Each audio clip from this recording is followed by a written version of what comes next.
Hi അസ്സലാമു അലൈക്കും. ചെള്ളിച്ചമ്മന്തി ഉണ്ടാക്കുകയാണ്. അപ്പം ഇന്ന് വോയിസിൽ തന്നെയാണ് വരുന്നത് കേട്ടോ. ചെള്ളി ഞാൻ തന്നെ ഇവിടെ ചെമ്മീൻ കൊടുന്നത് ഉണക്കി ഉണ്ടാക്കിയതാണ്. പിന്നെ ചെറിയുള്ളി, വറ്റൽമുളക്, തേങ്ങ വറുത്തത്,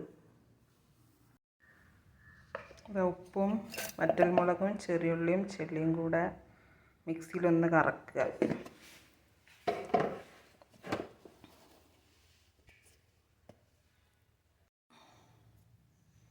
അതിന് ശേഷം തേങ്ങ ഇട്ട് കൊടുക്കട്ടോ.